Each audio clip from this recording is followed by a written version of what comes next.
여러분 안녕하세요. 영특 영석입니다. 오늘은 박수무당 용쌤이라는 사람에 대해서 한번 분석해 볼게요. 박수무당 용쌤과 조폭 사건의 전말입니다. 궁금한 점 많으시면 카페 가입하셔가지고 전체 내용 보시면 되고요. 저는 일단 핵심적인 내용이 나와 있는 5편에 대해서 얘기하고자 합니다. 박수무당 용쌤이 불교상을 통해 애동제자를 탐색한 후에 전초 작업을 끝내고 제자 2명을 확보하고 제자 2명의 신도들에게 구슬시키고 영등포에서, 영등포 지역이에요. 무슨 동인지 그런 얘기는 안 할 거고요. 거기서 사주 카페 1호점, 2호점, 3호점을 내고 그 3명이 당했다고 판단 후 전문 업자들을 아무리 불러도 용쌤이 받아간 인테리어 견적비의 절반에도 미치지 못하고 했다면 믿겠습니까? 용쌤은 3명이 자신을 바보 만들기 싶다고 저에게 멍청한 답변을 했습니다. 이보세요. 낫살을 거꾸로 먹었습니까? 장난칩니까? 전국의 전문 업자들, 아니 전 세계 전문 인테리어 업자들도 본인 견적을 이해 못해요. 전국의 인테리어 업자들이 당신을 바보 만든 겁니다. 그 3명이 아니고요. 그러면 저한테 어떻게 얘기를 해야 됩니까? 나는 인건비가 비싸, 그래서 2배 받았다. 그럼 제가 뭐라고 합니까? 그건 문제 안 삼을 거예요. 최소한 상대가 누군지 보고 답변을 하세요. 그런 멍청한 답변을 하지 마시고요. 제가 똥깹니까? 예? 피해자라고 주장하는 분들이 견적서 요청할 때도 차일피일 미루고 견적서 절대 안 주고 빤스런 한 거 아닙니까? 지금이라도 억울하면 견적서를 내보세요. 그리고요, 샹들리에 4개 합쳐서 1000만원이 넘는다고요? 본인은 아니라고 주장했지만 피해자 주장하시는 분은 저렇게 들었대요. 어쨌든 그거에 사실이라고 쳤을 때 제가 이렇게 얘기를 하고 싶습니다. 이보세요. 저는 다방면에 다양한 경험이 있습니다. 부자재 한 개만 말해볼게요. 샹들리에 전국 5위 매출 안에 드는 사람 밑에서 알바했습니다. 제가요. 그러면 저한테 제가 샹들리에 그 원가에 대해 어느 정도 조회가 있는데 장난치면 안 되겠죠. 제가 구체적 가격 물어보니까 뭐라고 했습니까? 기억이 안 납니다 라고 했죠. 가격 얘기하다가는 탈탈 털릴 것 같으니까 그랬겠죠 뭐. 아무튼 이것도 제가 너그럽게 넘어갈게요. 나는 자비로우니까, 나는 관대하니까. 박수무당 용쌤이 최고급 벤츠를 타는 게 아무것도 아니라는 분도 있으니, 그건 본질이 아니라 생각하는 분들도 있으니, 그런 분들에겐 최고급 벤츠와 박수무당 용쌤이 수시로 진행하던 무료 점사가 도저히 이해가 가나 한번 질문하겠습니다. 그래도 이해가 안 가시면 저는 포기하겠습니다.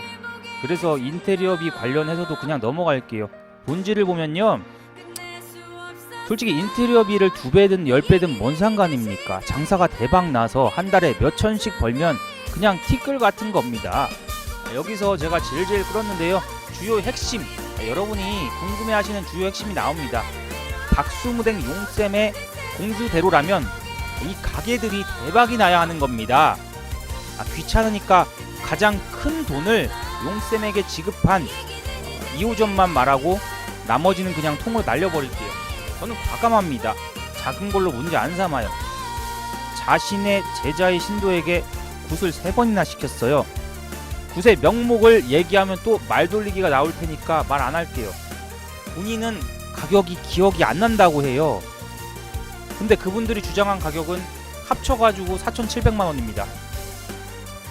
25평 전후하는 곳에 공사비 9천만원을 챙겼고, 용쌤은 뭐 8천이 넘는다고 하지만 오차가 뭐 1000만원이면 어느 정도 맞다고 보고요. 그리고 굿비로 4,700. 근데 어이가 없는 거는 이 남들보다 약간 2배 이상 되는 공사비를 청구한 후에 자신의 돈이 더 들었다는 거예요. 2천만원이 더 들었대요. 이게 믿어집니까? 저는 못 믿겠어요. 2천만원을 더 내놓으래요. 마지막에 이 불쌍한 박수무당 용쌤의 신도이자 중국 교포분이 주변인 사람들에게 나 그냥 저 사람 준 돈 안 받아도 되는데, 저 사람한테 준 돈 안 받아도 되는데 저 사람이 더 이상 나한테 돈 요구 안 했으면 좋겠다고 울며불며 도와달라고 했다고 합니다. 박수무당 용쌤은 사람을 살리는 무당입니까? 아니면 죽이는 무당입니까? 제가 질문합니다. 불쌍한 중국 모녀는 저희 교포예요. 어쨌든 한국 사람입니다. 용쌤에게 1억 3,700만원을 헌납했고 이 돈은요 평생 성실하게 13년 동안 일한 돈 플러스 대출금입니다. 용쌤이 잘된다고 가게가 대박난다고 공수를 준 이 가게의 매출을 지금부터 공개하겠습니다. 참고로 저 모녀분들은요 빈둥빈둥 노는 사람들이 아닙니다. 배달비가 아까워 본인들이 오토바이 타고 배달까지 했을 정도입니다. 이해하기 쉬워야 되니까요 제가 많이 반성했어요. 제가 글을 좀 이제까지 어렵게 썼죠. 직관적으로 보여드리겠습니다. 참고로 이곳의 월세는 132만원입니다. 총 매출 170만원 10월달이죠. 총 매출 290만원 11월달입니다. 총 매출 130만원 9월달입니다. 용쌤과 같이 일했을 때 매출은 최대치인 620만원입니다. 근데 그러면 이게 대박입니까? 몇 명이 붙어있는데 제가요 여기 갔을 때 3명이 일하고 있었어요. 이거 인건비랑 월세랑 재료비 감당됩니까? 공수가 틀려 먹었다 이 말입니다. 제 생각에는 이게 공수입니까? 이게 무당의 공수입니까? 뭘 만들라는 거예요? 뭘 만들어 가라는 거예요? 박수무당 용쌤은 저에게 이런 변명을 합니다. 자기와 끝까지 가야지만 성공을 하는 거라고. 아니 그럼 2천만원 또 줘야 돼? 도대체 얼마를 줘야지 가게가 성공하는 겁니까? 저분은요 이분입니다. 왼쪽 분이에요. 이분은 스트레스로 10kg가 빠지고 뇌출혈이 와서 보라매 병원에 입원해서 사망 직전까지 갔고요. 이 두 모녀는 자살 결심을 했을 정도입니다. 대머리를 빡빡 밀고 빚더미에 올라앉았습니다. 연예인 시켜준다고도 했다면서요. 이보세요. 연예인 절대 못 되는 사람입니다. 중국 교포라고요. 예? 지금 머리가 잠깐만요. 제가 중국 교포를 비하한 게 아닙니다. 어쨌든 제가 볼 때는요 뭐 예를 들어서 노래를 배우거나 연기를 배운 것도 아닌데 어떻게 갑자기 연기자가 됩니까? 어떻게 갑자기 연예인이 되냐고요. 이분 지금 머리가 조금씩 나오고 있어요. 그리고 제가 얼굴을 봤는데 비하하는 거 아닙니다. 고생을 많이 하셨는지 아니면 신경을 많이 쓰셨는데 10년은 늙어 보이던데 대체 무슨 짓을 한 겁니까? 박수무당 용쌤씨 뭐하는 겁니까? 예? 그리고 제가 어거지로 미안하다고 그 사과문을 좀 받았어요. 뭐 처음엔 자기 잘못한 거 없대요. 근데 한 하루 뒤인가 이틀 뒤인가 전화 와가지고 저한테 사과를 해요. 뜬금없이. 그래서 왜 나한테 사과하냐, 저 사람한테 사과할 마음 있냐, 미안하냐라고 얘기하니까 미안하대요. 이보세요. 미안하면요, 죄송하면요, 무당이면요 벤츠 파세요. 벤츠 팔아서 저 사람 빚 해결하세요. 강요 아닙니다. 무당이면 해결하라 이 말입니다. 제가 그리고 피드백이 없으면 글을 중단한다고 이때 썼어요. 이게 10%입니다. 전체 내용에. 다른 내용 다 버렸어요. 왜? 나 바보 아니거든요. 외통수만 둔다고 했습니다.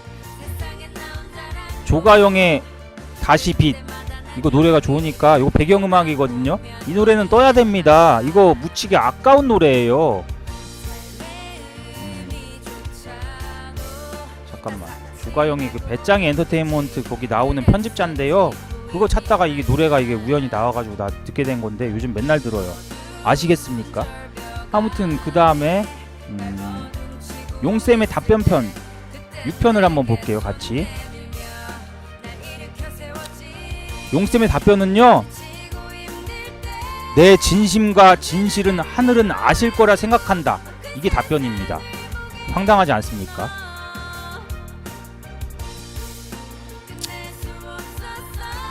그 다음에 제가 쓴 거,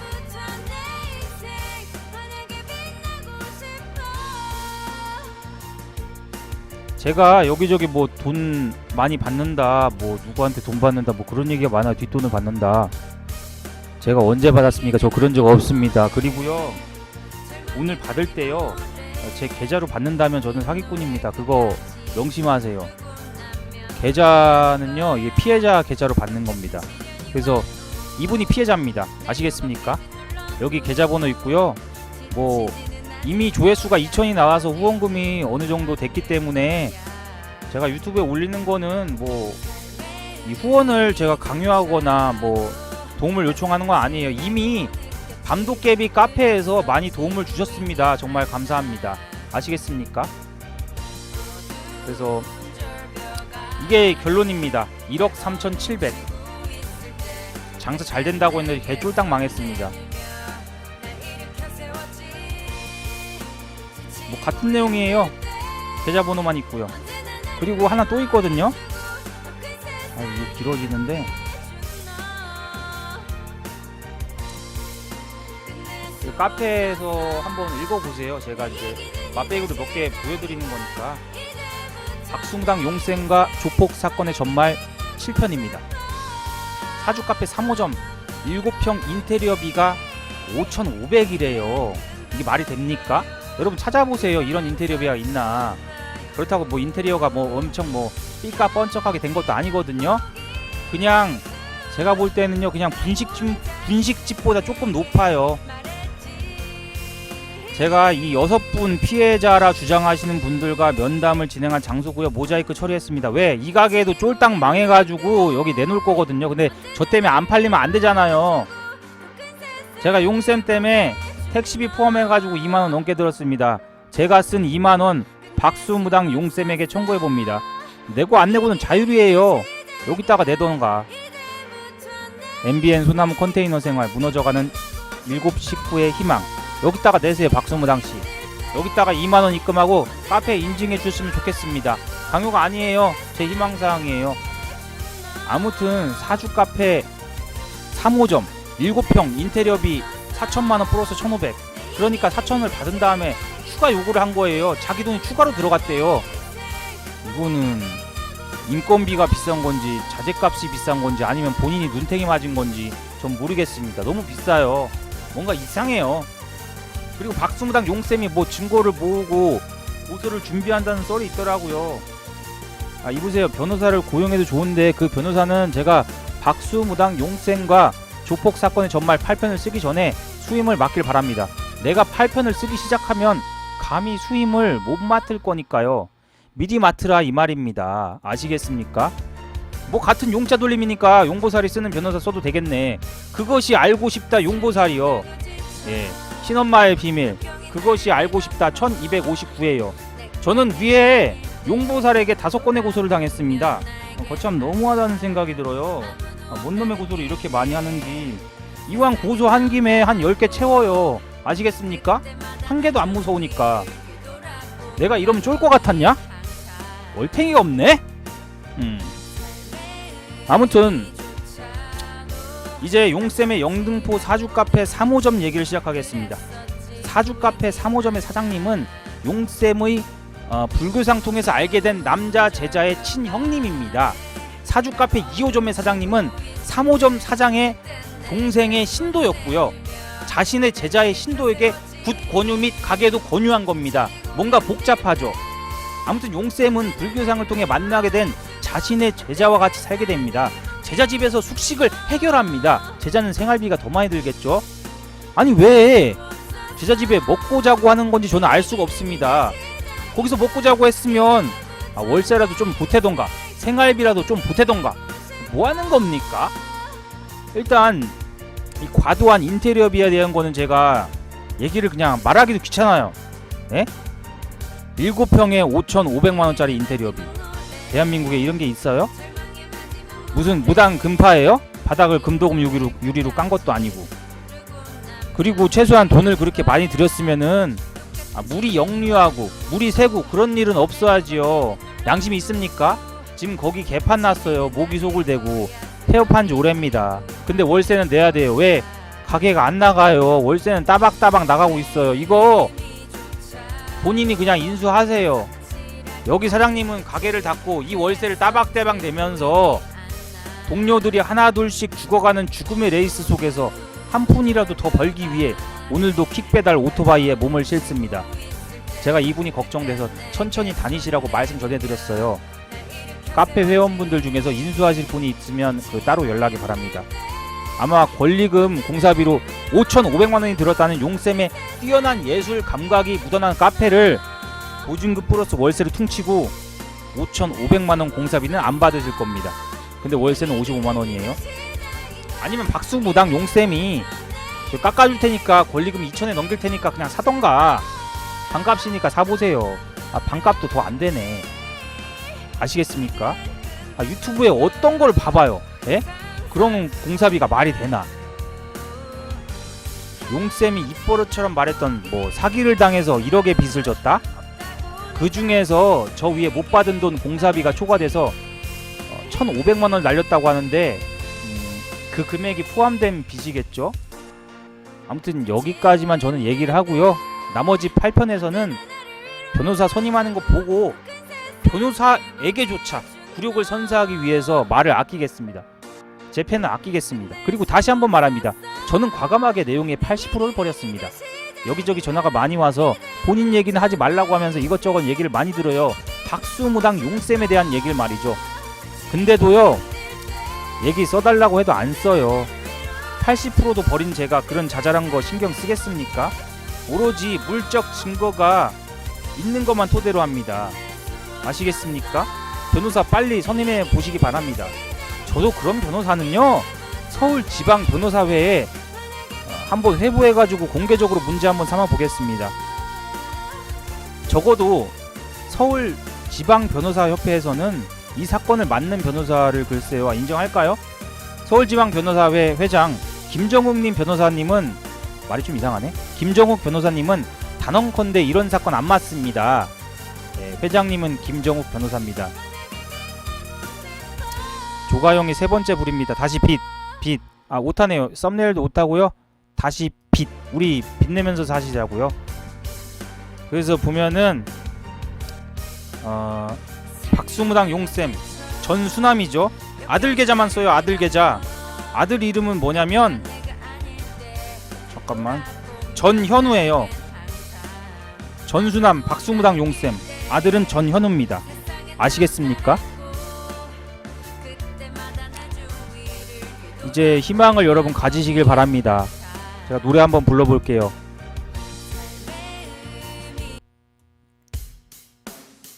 시작합니다.